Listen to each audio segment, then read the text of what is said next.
আপনারা যদি মনে করে থাকেন স্বাধীনতা নিয়ে এসেছেন, আপনাদের কাজ খতম হয়ে গেছে, সেটা ভুল করা হবে। স্বাধীনতা পাওয়া যেমন কষ্টকর, স্বাধীনতা রক্ষা করা তেমন কষ্টকর। যে মানুষটির হাত ধরে বাংলাদেশ স্বাধীনতা লাভ করেছিল, সেই মহান মানুষটির সম্মান আজ পদধূলিতে লুটপাট খাচ্ছে। যার গান বাংলাদেশের জাতীয় সঙ্গীত, তার মূর্তি আজ ভেঙে ফেলা হচ্ছে। এটা কি আদৌ কোনো ছাত্র আন্দোলন? যে কোটা আন্দোলন নিয়ে বাংলাদেশের ছাত্ররা একত্রিত হয়ে আন্দোলন শুরু করেছিল, সেই কোটা আন্দোলন আর নেই।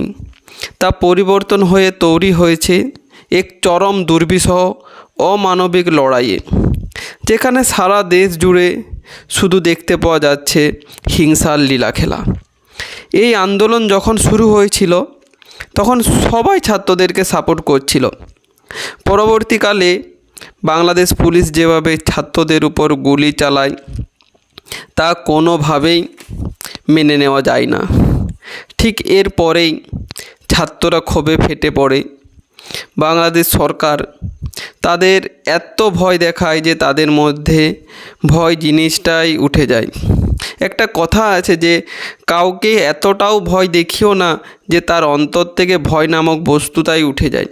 ঠিক সেম পরিস্থিতি শিকার হয়ে বাংলাদেশ ছাত্ররা এত পরিমাণে সেখানের পুলিশ তাদেরকে মারতে থাকে, গুলি করতে থাকে, প্রকাশ্যে শ্যুট করতে থাকে এবং তাদেরকে টেরোরিস্টভাবে বলতে থাকে। এরপরেই তাদের মন থেকে ভয় জিনিসটাই উঠে যায়। কিন্তু এখন যেভাবে ছাত্ররা হিংসা খেলাতে মেতে উঠেছে, তা দেখে আর কেউ ছাত্রদেরকে সাপোর্ট করবে না। এখন সবার মুখে একটাই কথা, যে কোটা আন্দোলন নিয়ে তোমরা আন্দোলন করছিলে, যে কোটা আন্দোলন নিয়ে তোমরা সরকারের বিরুদ্ধে একজোট হয়েছিলে, সে কোটা আন্দোলনের পক্ষে আমরা ছিলাম। কিন্তু এখন তোমরা যেটা চাচ্ছ সেটার পক্ষে আমরা নেই এবং আমরা এটাকে মেনে নিতে পারছি না। এই ছাত্র আন্দোলন আর ছাত্র আন্দোলন নেই। যেভাবে শেখ হাসিনা পদত্যাগের পর তার আবাসনে গিয়ে সেখানকার বাংলাদেশের মানুষজন লুটপাট চালায়, তার বাড়িতে আগুন লাগিয়ে দেয়, এমনকি তার অন্তর্বাস নিয়ে সোশ্যাল মিডিয়াতে ট্রোল করতে থাকে, তাকে নিয়ে ব্যঙ্গ করতে থাকে এবং তারা এই স্লোগান দেয় যে কে দিয়েছে মোদি, অর্থাৎ তারা ভারতের প্রধানমন্ত্রী নরেন্দ্র মোদিকেও এখানে অপমান করতে থাকে। শেখ হাসিনার সাথে সাথে তারা ভারতের উপরও আক্রমণ চালায়। এই আন্দোলনের পরিণতি কী হলো? বাংলাদেশের যে সংখ্যালঘু হিন্দুরা, তারা এই আন্দোলনের পর থেকেই তারা অত্যাচারিত হতে থাকে। তাদের বাড়িতে গিয়ে লুটপাট চালায়, তাদের যে দোকানদানি আছে সেই সমস্ত দোকানদানি ভেঙে ফেলা হয়।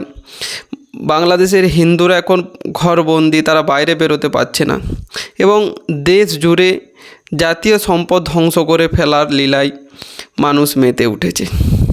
এমনকি শেখ মুজিবুর রহমানের মূর্তির উপরও সেখানকার মানুষজন মূত্র বিসর্জন করতে থাকে। অর্থাৎ যে মানুষটার হাত ধরে বাংলাদেশ স্বাধীনতা লাভ করে, আজ সেই মানুষটার মূর্তির উপর এরকম চরম একটা বিশৃঙ্খল পরিস্থিতি তৈরি হয়েছে, যেখানে মানুষ সবথেকে নিম্ন জঘন্যতম কাজ সমস্ত সোশ্যাল মিডিয়াতে তার সেই ভিডিও মূত্র বিসর্জন করার ভাইরাল করতে থাকে এবং শেখ মুজিবুর রহমানকে তারা অপমান করতে থাকে। অর্থাৎ এটাই কি শেখ মুজিবুর রহমানের ভুল ছিল বাংলাদেশকে স্বাধীন করার? বাংলাদেশের ছাত্ররা তাদের যে মোটিভ নিয়ে তাদের আন্দোলন শুরু করেছিল, সেই ছাত্র আন্দোলন তারা ভুলে গিয়ে তারা এক চরম বিশৃঙ্খল ধ্বংসলীলায় মেতে উঠেছে, যা কোনোভাবেই মেনে নেওয়া যায় না।